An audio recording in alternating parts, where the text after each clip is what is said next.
ಎಲ್ರಿಗೂ ನಮಸ್ಕಾರ. ಶುಭ ಮುಂಜಾನೆಯ ಶುಭ ನಮನಗಳು.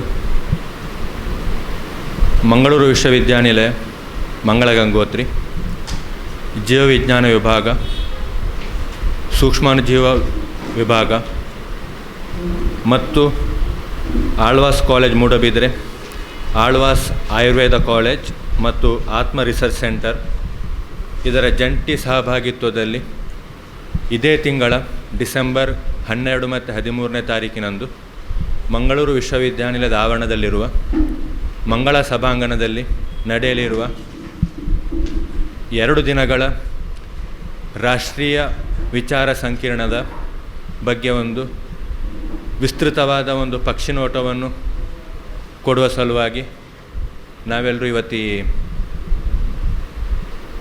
ಪತ್ರಿಕಾಗೋಷ್ಠಿಗೆ ಸೇರಿದ್ದೇವೆ. ಮೊದಲನೇದಾಗಿ ಈ ಕಾರ್ಯಕ್ರಮಕ್ಕೆ ತಮ್ಮೆಲ್ಲರನ್ನು ಹಾರ್ದಿಕವಾಗಿ ಸ್ವಾಗತ ಬಯಸ್ತೇನೆ.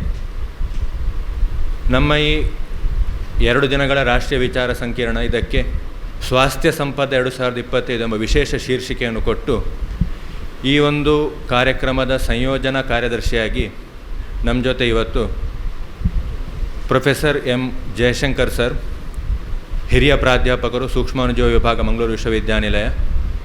ಅದೇ ರೀತಿಯಾಗಿ ಈ ಒಂದು ಸಂಪೂರ್ಣ ವಿಚಾರ ಸಂಕಿರಣದ ಸಂಯೋಜನಾ ಕಾರ್ಯದರ್ಶಿಯಾಗಿ ಅವರು ಈ ಕಾರ್ಯಕ್ರಮದ 2 ದಿನಗಳ ಒಂದು ಈ ರಾಷ್ಟ್ರೀಯ ವಿಚಾರ ಸಂಕಿರಣದ ಬಗ್ಗೆ ವಿಸ್ತೃತವಾದ ವಿಷಯಗಳನ್ನು ತಮ್ಮ ಮುಂದೆ ಹಂಚಿಕೊಳ್ಳಲಿದ್ದಾರೆ. ಅವರಿಗೆ ಈ ಪತ್ರಿಕಾಗೋಷ್ಠಿಗೆ ನಾನು ಹೃತ್ಪೂರ್ವಕವಾದ ಸ್ವಾಗತವನ್ನು ಬಯಸ್ತೇನೆ.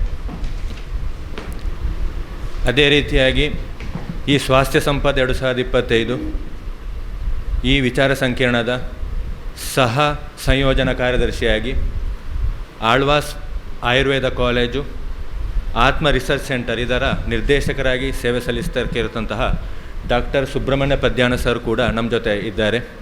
ಅವರಿಗೂ ಮಂಗಳೂರು ವಿಶ್ವವಿದ್ಯಾನಿಲಯದ ಪರವಾಗಿ ಹಾಗೂ ನೆರೆದಿರುವ ಎಲ್ಲರ ಪತ್ರಿಕಾ ಮಾಧ್ಯಮದ ಸ್ನೇಹಿತರ ಪರವಾಗಿ ಹೃತ್ಪೂರ್ವಕವಾದ ಸ್ವಾಗತವನ್ನು ಬಯಸ್ತೇನೆ. ಅದೇ ರೀತಿಯಾಗಿ ಮಂಗಳೂರು ವಿಶ್ವವಿದ್ಯಾನಿಲಯದಿಂದ ನಮ್ಮ ಜೊತೆ ಯೋಗ ವಿಭಾಗದ ಉಪನ್ಯಾಸಕರಾದ ಉದಯ್ ಕುಮಾರ್ ಸರ್, ಅದೇ ರೀತಿ ಮಾಧ್ಯಮ ಪ್ರತಿನಿಧಿಯ ಪರವಾಗಿ ಡಾಕ್ಟರ್ ಸತೀಶ್ ಸರ್ ನಮ್ಮ ಜೊತೆ ಇದ್ದಾರೆ. ಅವರಿಗೂ ಈ ಪತ್ರಿಕಾಗೋಷ್ಠಿಗೆ ಹಾರ್ದಿಕ ಸ್ವಾಗತವನ್ನು ಬಯಸ್ತೇನೆ.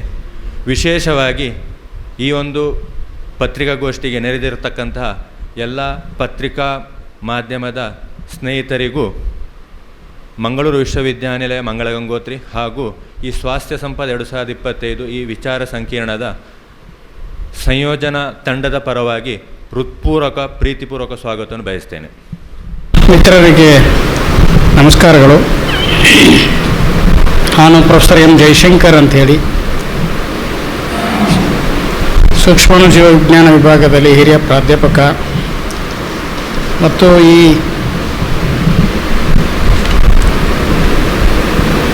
ಎರಡು ದಿನಗಳ ವಿಚಾರಗೋಷ್ಠಿ ಇದರ ಸಂಘಟನಾ ಕಾರ್ಯದರ್ಶಿಯಾಗಿ ಕೂಡ ಇದ್ದೇನೆ. ನಮ್ಮ ಇಡೀ ನಮ್ಮ ದೇಶದಲ್ಲೇ ಪ್ರಥಮ ಬಾರಿಗೆ ಈ ಒಂದು ಪ್ರಯೋಗವನ್ನು ನಾವು ಮಾಡ್ತಾ ಇದ್ದೇವೆ. ಪ್ರಯೋಗ ಏನು ಅಂತಂದರೆ, ವಿಶ್ವವಿದ್ಯಾನಿಲಯಗಳು ಬೇರೆ ವೈದ್ಯಕೀಯ ವಿಭಾಗಗಳಿಗೆ ಜೊತೆಯಲ್ಲಿ ಸೇರಿ ಸಮ್ಮೇಳನಗಳನ್ನು, ವಿಚಾರ ವಿನಿಮಯಗಳನ್ನ, ಸಂಶೋಧನೆಗಳನ್ನ ಹಂಚಿಕೊಂಡು ಸಮಾಜದ ಹಿತದೃಷ್ಟಿಯಿಂದ ಶೈಕ್ಷಣಿಕ ಚಟುವಟಿಕೆಗಳನ್ನ ಮಾಡ್ತಾ ಇದ್ದದ್ದನ್ನು ನಾವು ಮಾಡಿಲ್ಲ. ಆದರೆ ಈ ಒಂದು ಪ್ರಯೋಗ ಹೇಗಿದೆ ಅಂತಂದರೆ, ನಾವು ನಮ್ಮ ಪಠ್ಯಕ್ರಮಗಳನ್ನು ರಚನೆ ಮಾಡುವಾಗ ಸೂಕ್ಷ್ಮಾಣುಜೀವ ವಿಜ್ಞಾನ ವಿಭಾಗದಲ್ಲಿ ಹಂತ ಹಂತವಾಗಿ ಹೊಸ ವಿಷಯಗಳು, ಶೈಕ್ಷಣಿಕ ವಿಷಯಗಳು, ಅವುಗಳನ್ನು ನಾವು ಸಂಶೋಧನೆ ಆದ ರೀತಿಯಲ್ಲೇ ಅಳವಡಿಸ್ತಾ ಬಂದಿದ್ದೇವೆ. ಇತ್ತೀಚೆಗೆ ನಾವು ನಮ್ಮ ಸೂಕ್ಷ್ಮಾಣುಜೀವ ವಿಜ್ಞಾನ ಮೈಕ್ರೋಬಯಾಲಜಿಯಲ್ಲಿ ಫಾರ್ಮಕಾಗ್ನಸಿ ಅನ್ನುವಂಥ ಒಂದು ಪಠ್ಯಕ್ರಮವನ್ನು ಕೂಡ ಸೇರಿಸ್ತಾ ಬಂದಿದ್ದೇವೆ. ಫಾರ್ಮಕಾಗ್ನಸಿ ಅನ್ನುವಂಥದ್ದು ಆರೋಗ್ಯಕ್ಕೆ ಸಂಬಂಧಪಟ್ಟಂಥದ್ದು, ಹೆಲ್ತ್ ರಿಲೇಟೆಡ್ ಟಾಪಿಕ್ ಆಗ್ತದೆ. ಯಾವಾಗ ಮೈಕ್ರೋಬಯಾಲಜಿಯಲ್ಲಿ ಸೂಕ್ಷ್ಮಾಣುಜೀವಿಗಳು ತಮ್ಮ ಒಂದು ರೋಗ ನಿರೋಧಕ ಶಕ್ತಿಗಳನ್ನು ಬೆಳೆಸ್ಕೊಳ್ತಾ ಹೋದಾಗೆ, ಆ್ಯಂಟಿ ರೆಸಿಸ್ಟೆನ್ಸ್ ಡೆವಲಪ್ಮೆಂಟ್ ಮಾಡ್ಕೊಳ್ತಾ ಹೋದಾಗೇ ಅಥವಾ ಔಷಧಿಗಳಿಗೆ ರೆಸಿಸ್ಟೆನ್ಸನ್ನು ಡೆವಲಪ್ ಮಾಡ್ಕೊಳ್ತಾ ಇದ್ದಾಗೇ ಹೊಸ ಹೊಸ ಒಂದು ಔಷಧಿಗಳನ್ನು ನಾವು ತಯಾರು ಮಾಡಬೇಕಾಗ್ತದೆ. ಫಾರ್ಮಸಿಯಲ್ಲಿ ಇದು ಬರ್ತದೆ. ಆದರೆ ನಮ್ಮ ದೇಶದ ಮೂಲ ಸಾಂಪ್ರದಾಯಿಕ ಆಹಾರ ಪದ್ಧತಿಗಳು, ಸಾಂಪ್ರದಾಯಿಕ ಆಯುರ್ವೇದ, ಸಾಂಪ್ರದಾಯಿಕ ಕೆಲವು ವೈದ್ಯಕೀಯ ವಿಧಾನಗಳು ನಮ್ಮ ಹಿರಿಯರು, ನಮ್ಮ ಹಿಂದಿನ ನಮ್ಮ ಜನ ಅವುಗಳನ್ನು ರೂಢಿಗೆ ತಂದಿದ್ದಾರೆ. ಅದು ಒಂದು ರೀತಿಯಲ್ಲಿ ಆಹಾರ ಪದ್ಧತಿಯಲ್ಲಿಯೇ ಅಳವಡಿಕೆಯಾಗಿದೆ. ಆ ಆಹಾರ ಪದ್ಧತಿಯ ಅಳವಡಿಕೆಯಲ್ಲಿ ಇರುವಂಥದ್ದನ್ನು ನಾವು ಮರೆತು ಕೇವಲ ಯಾವುದೋ ಒಂದು ರೋಗ ಬಂದ ತಕ್ಷಣ ಅದಕ್ಕೆ ನಾವು ಅದಕ್ಕೆ ಮದ್ದು ತಗೊಳ್ತಕ್ಕಂಥ ಪ್ರಯತ್ನವನ್ನು ಮಾಡ್ತೇವೆ. ಇತ್ತೀಚಿನ ದಿನಗಳಲ್ಲಿ ಈ ಆಹಾರ ಪದ್ಧತಿಯೂ ಕೂಡ ಒಂದು ರೀತಿಯಲ್ಲಿ ವೈದ್ಯಕೀಯವಾಗಿಯೇ ಇರುತ್ತದೆ. ನಮ್ಮ ಹಿರಿಯರು ಯಾವ್ಯಾವ ಸಂದರ್ಭಗಳಲ್ಲಿ ಯಾವ್ಯಾವ ರೀತಿಯ ಆಹಾರಗಳನ್ನು ನಾವು ಉಪಯೋಗಿಸಬೇಕು, ಯಾವುದನ್ನು ಉಪಯೋಗಿಸಬಾರದು, ಯಾವ ರೀತಿಯಲ್ಲಿ ಅದನ್ನು ತಯಾರಿಕೆ ಮಾಡಬೇಕು, ಯಾವ ರೀತಿಯಲ್ಲಿ ನಮ್ಮ ಆಹಾರ ಪದ್ಧತಿಯಿಂದ ನಮ್ಮ ರೋಗ ನಿರೋಧಕ ಶಕ್ತಿಗಳನ್ನು ನಾವು ಹೆಚ್ಚಿಸಿಕೊಳ್ಳಬಹುದು, ಇಂತಹ ಒಂದು ಪದ್ಧತಿಯನ್ನು ನಾವು ಮರೆತು ಮುಂದೆ ಹೋಗ್ತಾ ಇದ್ದೇವೆ. ಅದರ ಬದಲಾಗಿ ಈ ಫಾರ್ಮಕೋಗ್ನಸಿ ಎನ್ನುವಂತಹ ಒಂದು ಪಠ್ಯಕ್ರಮದ ಮೂಲಕ ಸಸ್ಯಗಳಲ್ಲಿರುವಂತಹ ಔಷಧೀಯ ಗುಣಗಳು ಏನಿದೆ, ನಾವು ಪ್ರತಿನಿತ್ಯ ಉಪಯೋಗಿಸ್ತಕ್ಕಂಥ ಸಸ್ಯ ಆಹಾರ ಪದ್ಧತಿಗಳು ಏನಿದೆ ಅಥವಾ ತರಕಾರಿಗಳೇನಿದೆ ಅವುಗಳಲ್ಲಿ ಯಾವ ರೀತಿಯ ಅಂಶಗಳು ವೈದ್ಯಕೀಯವಾಗಿ ಇದೆ ಅನ್ನುವಂಥದ್ದನ್ನು ನೋಡಿಕೊಂಡು ಅವುಗಳನ್ನು ನಾವು ಬಳಸ್ತಾ ಬಂದಾಗ ಆಹಾರದ ಮೂಲಕ ಈ ಸೂಕ್ಷ್ಮಾಣುಜೀವಿಗಳು ತಮ್ಮದೇ ಆದ ರೀತಿಯಲ್ಲಿ ಒಂದು ರೋಗಗಳನ್ನು ಉತ್ಪತ್ತಿ ಮಾಡ್ತಕ್ಕಂಥ ಶಕ್ತಿಯನ್ನು ಕಳ್ಕೊಂಡು ದೇಹದಲ್ಲಿ ನಮ್ಮ ಇಮ್ಯುನಿಟಿ ಇನ್ಕ್ರೀಸ್ ಆಗಿ ನಾವು ಆರೋಗ್ಯವಂತರಾಗಿ ಇರಲಿಕ್ಕೆ ಸಾಧ್ಯ ಆಗ್ತದೆ. ಸೊ ಇದನ್ನು ಮನಗಂಡು ನಾವು ಈ ಕೆಲವು ಇತ್ತೀಚಿನ ದಿನಗಳಲ್ಲಿರುವ ನನ್ನ ಒಂದು 35 ವರ್ಷದ ಸುದೀರ್ಘ ಅಧ್ಯಯನದಲ್ಲಿ ಇದು ಒಂದು ಕೂಡ ಒಂದು ಬಹಳ ಮುಖ್ಯವಾದಂಥ ಅಂಶ ಅಂತ ತಿಳಿದು ಯಾಕೆ ಇದನ್ನು ನಾವು ಪ್ರಚಾರ ಪಡಿಸಬಾರದು, ವಿದ್ಯಾರ್ಥಿಗಳಲ್ಲಿ ಇದನ್ನು ಯಾಕೆ ನಾವು ಗಮನಕ್ಕೆ ತರಬಾರ್ದು, ಸಮಾಜದ ಗಮನಕ್ಕೆ ಯಾಕೆ ತರಬಾರ್ದು, ಮತ್ತು ನಮ್ಮ ವಿವಿಧ ಸಂಶೋಧನೆಗಳನ್ನು ಮಾಡ್ತಾ ಇರ್ತಕ್ಕಂಥ ಸಂಶೋಧಕರುಗಳು ಅವರಿಗೆ ಒಂದು ವೇದಿಕೆಯನ್ನು ನಾವು ಯಾಕೆ ಕಲ್ಪಿಸಿ ಕೊಡಬಾರದು ಅಂತ ಒಂದು ತೀರ್ಮಾನಿಸಿ ಈ ಒಂದು ಕಾರ್ಯಕ್ರಮವನ್ನು 2 ದಿನಗಳ ರಾಷ್ಟ್ರೀಯ ಸಮ್ಮೇಳನವನ್ನು ನಾವು ಆಯೋಜಿಸಿದ್ದೇವೆ. ಅತ್ಯಂತ ಸಂತೋಷದ ವಿಷಯ ಅಂತಂದರೆ ನಮ್ಮ ಮಾನ್ಯ ಕುಲಪತಿಯವರು, ಮಂಗಳೂರು ವಿಶ್ವವಿದ್ಯಾಲಯದ ಕುಲಪತಿಯವರು ಮತ್ತು ಆಳ್ವಾಸ್ ಎಜುಕೇಷನ್ ಫೌಂಡೇಶನ್ನ ಮಾನ್ಯ ಅಧ್ಯಕ್ಷರಾದಂಥ ಗೌರವಾನ್ವಿತ ಮೋಹನ್ ಆಳ್ವಾರವರು ಇದಕ್ಕೆ ಕೈ ಜೋಡಿಸಿ ಇದನ್ನು ಮಾಡಿ ಅಂತ ಹೇಳಿ ಅವರು ನಮಗೆ ಉತ್ತೇಜನವನ್ನು ಕೊಟ್ಟಿದ್ದಾರೆ. ಅವರಿಗೆ ನಾನು ಆಭಾರಿಯಾಗಿದ್ದೇವೆ. ಅವರ ಒಂದು ಮಾರ್ಗದರ್ಶನದಲ್ಲಿ ಈ 2 ದಿನಗಳ ಕಾರ್ಯಕ್ರಮವನ್ನು ನಾವು ಆಯೋಜನೆ ಮಾಡಿದ್ದೇವೆ. ಮಿತ್ರರೇ, ಇಲ್ಲಿ ಬಹಳ ಉತ್ತಮವಾಗಿ ನಾವು ಗಮನಿಸಬೇಕಾಗಿದೆ ಏನು ಅಂತಂದರೆ, ರೋಗ ನಿರೋಧಕ ಶಕ್ತಿಯನ್ನು ಬಲಪಡಿಸಿಕೊಳ್ಳೋದು ಒಂದು ಕಡೆ ಆದರೆ ರೋಗಗಳು ಪ್ರಾರಂಭ ಆಗಿದ್ದಲ್ಲೇ ಅವುಗಳನ್ನು ನಿಯಂತ್ರಣ ಮಾಡ್ತಕ್ಕಂಥದ್ದು ಒಂದು ಮಾರ್ಗ.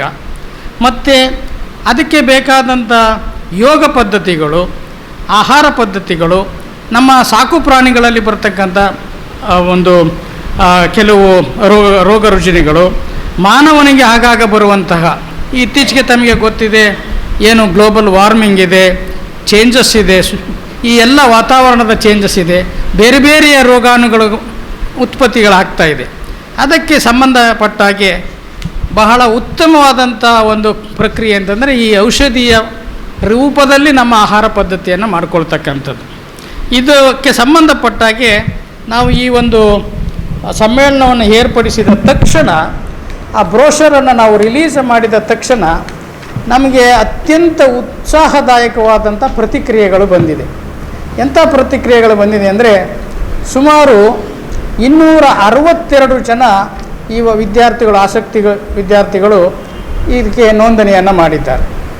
ಮತ್ತು ಪ್ರಬಂಧವನ್ನು ಮಂಡಿಸಲಿಕ್ಕೆ ನಾವು ಯಾರೂ ಇಲ್ಲವೇನೋ ಅಂತ ಅಂದ್ಕೊಂಡ್ರೆ 42 ಮಂದಿ ಪ್ರಬಂಧವನ್ನು ಮಂಡಿಸ್ತಾ ಇದ್ದಾರೆ. ಆ 42 ಮಂದಿಗಳು ಮಂಡಿಸ್ತಾ ಇರ್ತಕ್ಕಂಥ ಪ್ರಬಂಧಗಳು ಬೇರೆ ಬೇರೆ ರೀತಿಯಲ್ಲಿ ಅವರು ಸಂಶೋಧನೆಗಳನ್ನು ಮಾಡಿದ್ದಾರೆ.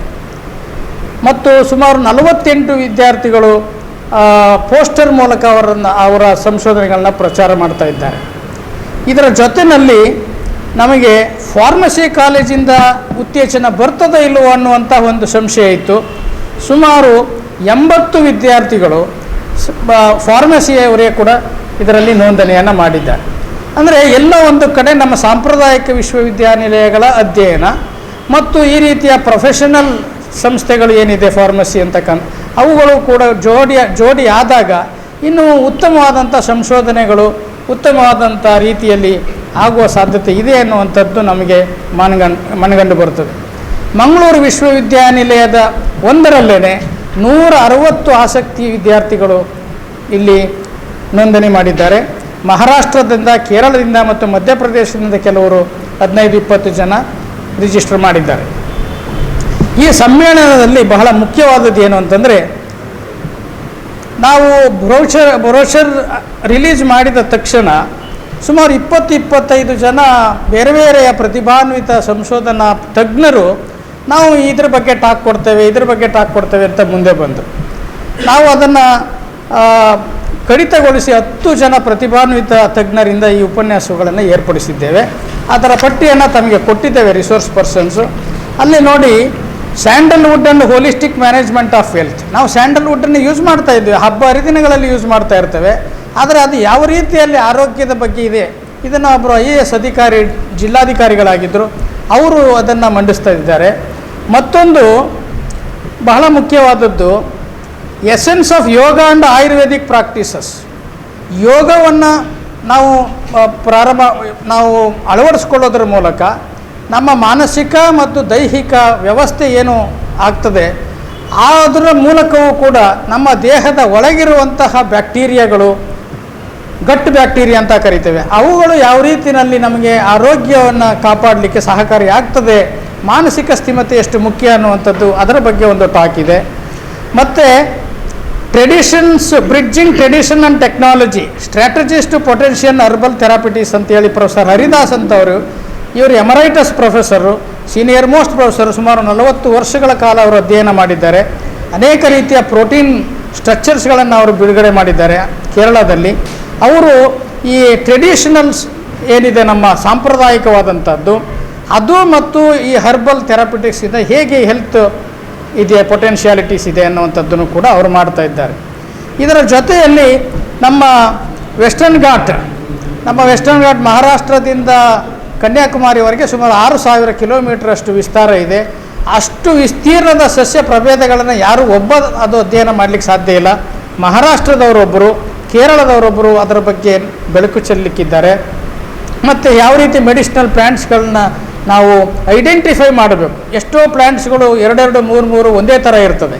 ಅದರಲ್ಲಿ ಯಾವುದು ಔಷಧಿಯ ಗುಣವುಳ್ಳದ್ದು, ಯಾವುದಲ್ಲ ಅನ್ನುವಂಥದ್ದನ್ನು ಐಡೆಂಟಿಫೈ ಮಾಡ್ತಕ್ಕಂಥದ್ದು ಕೂಡ ಇಲ್ಲಿ ನಮ್ಮ ವಿಷಯ ತಜ್ಞರು ಮಾಡ್ತಾ ಇದ್ದಾರೆ. ಮತ್ತು ಡಾಕ್ಟರ್ MJ ಪ್ರಭು ಅಂಥೇಳಿ ಇವರು ನಮ್ಮ ಕರ್ನಾಟಕ ರಾಜ್ಯದ ವೈದ್ಯಕೀಯ ಸಸ್ಯಗಳ ಅಥಾರಿಟಿ ಬೋರ್ಡ್ ಬೆಂಗಳೂರಿನಲ್ಲಿದ್ದಾರೆ. Microbial contamination of herbal raw materials, ಇದು ನನಗೆ ಒಂದು 35 ವರ್ಷ ನಾನು ಸರ್ವಿಸ್ ಮಾಡಿದ್ದೇನೆ, ನನಗೇ ಒಂದು ಆಶ್ಚರ್ಯಕರವಾದಂಥ ಒಂದು ಟಾಪಿಕ್ ಇದು, microbial contamination of herbal raw materials. So we don't know herbal ಮೆಟೀರಿಯಲ್ಸ್ಗಳನ್ನು ಯಾರು ಇವತ್ತು ಪ್ರೊಡಕ್ಷನ್ ಮಾಡ್ತಾ ಇದ್ದಾರೆ ಕಂಪನಿಗಳಲ್ಲಿ, ಅಲ್ಲಿಯೂ ಕೂಡ ಏನಾದರೂ ಕಂಟ್ಯಾಮಿನೇಷನ್ಸ್ ಇದೆಯಾ ಅಥವಾ ಬೇರೆ ಏನಾದರೂ ಇರಬಹುದಾ, ಇದು ನನಗೂ ಕೂಡ ಕುತೂಹಲಕಾರಿಯಾಗಿದೆ.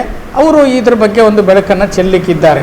ಸೊ ಇಂತಹ ಒಂದು ಉತ್ತಮವಾದಂಥ ವಿಷಯಗಳನ್ನು ನಾವು ಆಯೋಜನೆ ಮಾಡಿ 2 ದಿನಗಳ ಸಮ್ಮೇಳನವನ್ನು ಏರ್ಪಡಿಸಿದ್ದೇವೆ. ಇದರಲ್ಲಿ ನಾವು ಒಂದು ಔಷಧೀಯ ಸಸ್ಯಗಳ ಒಂದು ಪ್ರದರ್ಶನವನ್ನು ಕೂಡ, ಮತ್ತು ಇತ್ತೀಚಿನ ದಿನಗಳಲ್ಲಿ ನಮ್ಮ ಮೈಕ್ರೋಬಯಾಲಜಿ ಥ್ರೂಔಟ್ ಇಂಡಿಯಾ, ನಮ್ಮದು ಮೈಕ್ರೋಬಯಾಲಜಿ ಅಸೋಸಿಯೇಷನ್ ಆಫ್ ಇಂಡಿಯಾ ಅಂತಲೇ ಒಂದಿದೆ, ದೊಡ್ಡ ಸಂಸ್ಥೆ. ಅದರಲ್ಲಿ ಸುಮಾರು 3-4 ಸಾವಿರ ಪ್ರಾಧ್ಯಾಪಕರುಗಳು ಸದಸ್ಯರಿದ್ದೇವೆ. ಈ ಮಜ್ಜಿಗೆಯನ್ನು ಕುಡಿಯುವ ಮೂಲಕ, ಯೋಗರ್ಟ್ಗಳನ್ನು ಕುಡಿಯುವ ಮೂಲಕ ಮತ್ತು ಮೊಸರನ್ನು ಬಳಕೆ ಮಾಡುವುದರ ಮೂಲಕ ನಮ್ಮ ಆಹಾರ ಇದು ಒಂದು ಆಹಾರದಲ್ಲಿ ಅದೊಂದು ಭಾಗ ಆಗಿ ಇಟ್ಟುಕೊಂಡು ಅದರ ಮೂಲಕ ನಮ್ಮ ಸ್ವಾಸ್ಥ್ಯವನ್ನು, ನಮ್ಮ ಆರೋಗ್ಯವನ್ನು ಹೇಗೆ ಕಾಪಾಡಿಕೊಳ್ಳಬಹುದು, ನಮ್ಮ ದೇಹದ ಮೇಲೆ ಸ್ಟಮಕ್ ಇರ್ಬೋದು, ಇಂಟೆಸ್ಟೈನ್ ಇರ್ಬೋದು, ಇದರ ಮೇಲೆ ಆಗ್ತಕ್ಕಂಥ ಹೆಚ್ಚಿನ ಪ್ರಭಾವವನ್ನು ಕಡಿಮೆ ಮಾಡಿ ಮೈಕ್ರೋಬಿಯಲ್ ಡೈಜೆಷನ್ಸ್ ಏನಿದೆ ಅದರ ಮೂಲಕ ನಮ್ಮ ಸ್ವಾಸ್ಥ್ಯವನ್ನು ಕಾಪಾಡ್ಬೋದು. ಮತ್ತು ಆಹಾರದಲ್ಲಿರ್ತಕ್ಕಂಥ ವಸ್ತುಗಳನ್ನು, ಪ್ರಮುಖವಾದಂಥ ರಾಸಾಯನಿಕ ವಸ್ತುಗಳನ್ನು ನಮ್ಮ ದೇಹ ಅದು ಹೀರಿಕೊಳ್ಬೇಕಲ್ಲ, ಅದು ಶಕ್ತಿಯೂ ಕೂಡ ಬಹಳ ಮುಖ್ಯವಾಗ್ತದೆ. ಅದರ ಒಂದು ಯೋಜನೆಯು ಕೂಡ ಇದರಲ್ಲಿ ಇದೆ, ಮೈಕ್ರೋಬಿಯಲ್ ಗಟ್ ಬ್ಯಾಕ್ಟೀರಿಯಾದಲ್ಲಿ. ಇಂಥ ಒಂದು ಒಳ್ಳೆಯ ಸಮ್ಮೇಳನವನ್ನು ನಾವು ಆಯೋಜನೆ ಮಾಡಿದ್ದೇವೆ. ಇದನ್ನು ತಮ್ಮ ಪತ್ರಕರ್ತರ ಮೂಲಕ ಸಮಾಜದ ಗಮನಕ್ಕೆ ತರಬೇಕು ಮತ್ತು ಇನ್ನು ಹೆಚ್ಚಿನ ವಿದ್ಯಾರ್ಥಿಗಳು, ವಿದ್ಯಾರ್ಥಿನಿಯರು, ಪೋಷಕರು ಯಾರು ಇದ್ದರೆ ಅಂಥವರು ನಾಳೆ ನಾಳಿದ್ದರಲ್ಲಿ ನೋಂದಣಿಯನ್ನು ಮಾಡಿಕೊಂಡು ನಮ್ಮ ಸಮ್ಮೇಳನದಲ್ಲಿ ಭಾಗವಹಿಸಿ ಇದರ ಉಪಯೋಗವನ್ನು ಪಡ್ಕೊಳ್ಳಿ ಅಂತಕ್ಕಂಥ ಉದ್ದೇಶದಿಂದ ಈ ಪತ್ರಿಕೆ ಒಂದು ಯೋಚನೆ ಮಾಡಿದ್ದೇವೆ. ಇದಕ್ಕೆ ಉದ್ಘಾಟನೆಗೆ ನಮ್ಮ ಶ್ರೀಯುತ ಮೋಹನ್ ಆಳ್ವಾರವರು, ಮಾನ್ಯ ಕುಲಪತಿಗಳು, ಮತ್ತು ಡಾಕ್ಟರ್ ಸುಲೈಮನ್ ಅಂಥೇಳಿ ಒಬ್ಬರು ಸೀನಿಯರ್ ಸೈಂಟಿಸ್ಟ್ ಅವರು ಕೇರಳದಲ್ಲಿ, ಇವರ ಬಯೋಡೇಟಾವನ್ನು ನಾನು ನೋಡಿದೆ. ಅವರ ಬಯೋಡೇಟಾ ಎಷ್ಟು ಚೆನ್ನಾಗಿದೆ ಅಂತಂದರೆ, ಇವರು ಕೀನೋಟ್ ಅಡ್ರೆಸ್ಸನ್ನು ಮಾಡಲಿಕ್ಕೆ, ಅಂದರೆ ನಮ್ಮ ಥೀಮನ್ನು ಸಂಪೂರ್ಣ ಮಾಹಿತಿಯನ್ನು ಉತ್ತಮವಾಗಿ ಅವರು ಪ್ರಚಾರಪಡಿಸಲಿಕ್ಕೆ, ಪ್ರವಚನ ಕೊಡಲಿಕ್ಕೆ ಅವರು ಅತ್ಯುತ್ತಮರು ಅಂತ ನಾನಾದರೂ ಭಾವಿಸಿ ಅವರಿಗೆ ಕೀನೋಟ್ ಸ್ಪೀಕರ್ ಆಗಿ ಕೊಟ್ಟಿದ್ದೇವೆ. 2 ದಿನಗಳ ಕಾಲ ಅವರು ನಮ್ಮಲ್ಲೇ ಇರ್ತಾರೆ.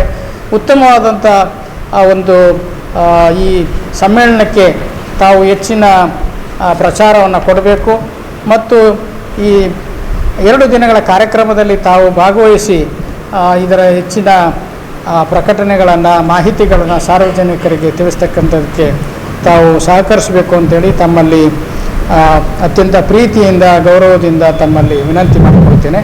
ನಮಸ್ಕಾರ. ನಮಸ್ಕಾರ. ಇದೀಗ ನಾಳೆಲ್ಲ ನಾಡಿದ್ದು ಅಂದರೆ 12ನೇ ತಾರೀಕು ಮತ್ತು 13ನೇ ತಾರೀಕು ಮಂಗಳೂರು ಯೂನಿವರ್ಸಿಟಿ ಹಾಗೂ ಆಳ್ವಾಸ್ ಆಯುರ್ವೇದ ಮೆಡಿಕಲ್ ಕಾಲೇಜಿನ ಆತ್ಮ ರಿಸರ್ಚ್ ಸೆಂಟರ್ ಸಹಯೋಗದಲ್ಲಿ ನಾವು ರಾಷ್ಟ್ರೀಯ ಮಟ್ಟದ ವಿಚಾರ ಸಂಕಿರಣವನ್ನು, ನ್ಯಾಷನಲ್ ಕಾನ್ಫರೆನ್ಸನ್ನು ಆಯೋಜಿಸಲಿಕ್ಕಿದ್ದೇವೆ. ಈಗಾಗಲೇ ಪ್ರೊಫೆಸರ್ ಡಾಕ್ಟರ್ ಜಯಶಂಕರ್ ಸರ್ ಹೇಳಿದ ಹಾಗೆ 260-270 ಸ್ಟೂಡೆಂಟ್ಸ್ಗೆ ಈಗಾಗಲೇ ರಿಜಿಸ್ಟ್ರೇಷನ್ ಮಾಡಿದ್ದಾರೆ. ಇನ್ನೂ ಹಲವು ಮಂದಿ ಫೋನ್ ಹಚ್ಚಿ ನಾಳೆ ಸ್ಪಾಟ್ ರಿಜಿಸ್ಟ್ರೇಷನ್ ಮಾಡುವಂಥವ್ರು ಒಂದು 100 ಜನಕ್ಕಿಂತ ಮೇಲೆ ಬರುವವರಿದ್ದಾರೆ. ಹಾಗಾಗಿ ನಮ್ಮ ನಿರೀಕ್ಷೆ ಸುಮಾರು 400ಕ್ಕೂ ಅಧಿಕ ಸಂಖ್ಯೆಯಲ್ಲಿ ಡೆಲಿಗೇಟ್ಸ್ ಬರ್ತಾರೆ ಅಂತ ಹೇಳುವ ನಿರೀಕ್ಷೆ. 400-450 ಜನರಿಗೆ ಬೇಕಾದ ವ್ಯವಸ್ಥೆಯನ್ನು ನಾವು ಫುಡ್ಡಿಂದಾಗಲಿ, ಅಕಾಮಿಡೇಷನ್ನು, ಎಲ್ಲ ರೀತಿಯ ವ್ಯವಸ್ಥೆಯನ್ನು ಕೂಡ ಯೂನಿವರ್ಸಿಟಿ ಕ್ಯಾಂಪಸ್ ಒಳಗೆ ಮಾಡಿದ್ದೇವೆ.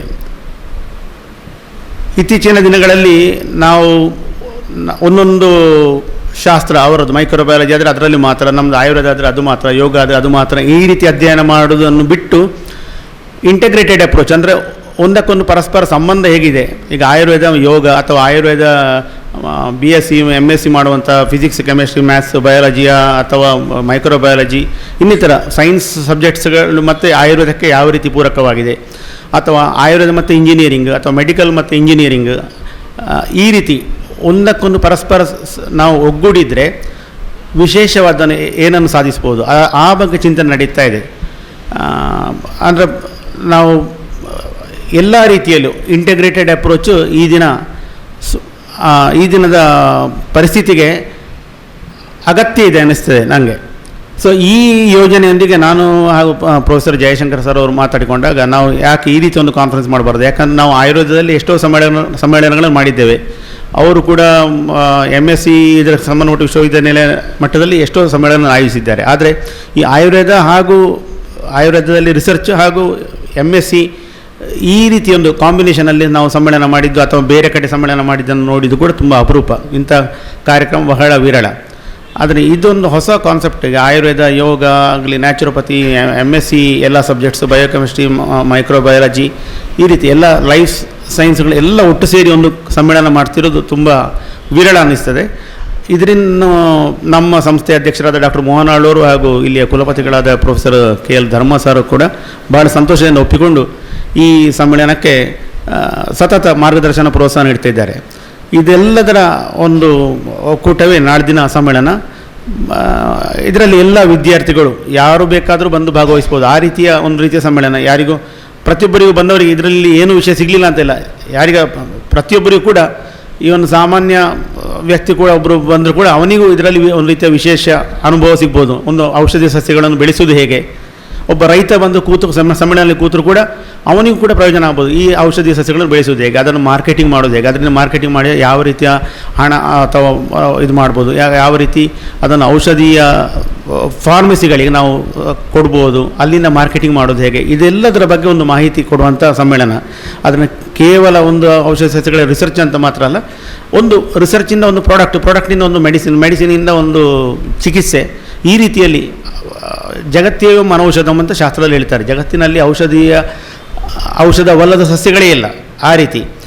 ಇನ್ನು ನಮ್ಮಲ್ಲಿ ಆಯುರ್ವೇದ ಹೇಳುವಾಗ ಔಷಧಂ ನಾಮರುಬ್ಬಾಭ್ಯಂ ಜಾನತೆ ಹ್ಯಾ ಜಪಾವನೆ ಅವಿಪಾಶ್ಚವ್ಯ ಗೋಪಾಚೆ ಏಚ ಅನ್ಯ ವನವಾಸಿನ, ಬೇರೆ ಬೇರೆ ವನವಾಸಿಗಳಿಂದ ಹಿಡಿದು ನಾವು ಔಷಧಿ ಸಸ್ಯಗಳನ್ನು ತಿಳಿದುಕೊಂಡು ಕೂಡ ನಾನಾಮಜ್ಞಾನ ಮಾತ್ರೇಣ ರೂಪಜ್ಞಾನೇನ ವಾಪನ ಔಷಧೀನಾಂ ಪರಾಂ ಪ್ರಾಪ್ತಿ ಕಶ್ಚಿದ್ ವೇದಿತುಮರ್ಹತಿ. ಅಂದರೆ ಬರೇ ಒಂದು ಔಷಧಿ ಸಸ್ಯಗಳ ರೂಪಜ್ಞಾನ, ನಾಮಗಳ ಹೆಸರು ಗೊತ್ತಿದ್ರೆ ಸಾಕು, ಅದರ ಪರಾಂಪ್ರಾಪ್ತಿ ಅಲ್ಟಿಮೇಟ್ ನಾಲೆಜ್ ಆ ಔಷಧಿ ಸಸ್ಯಗಳದ್ದು ಸಿಗಬೇಕು.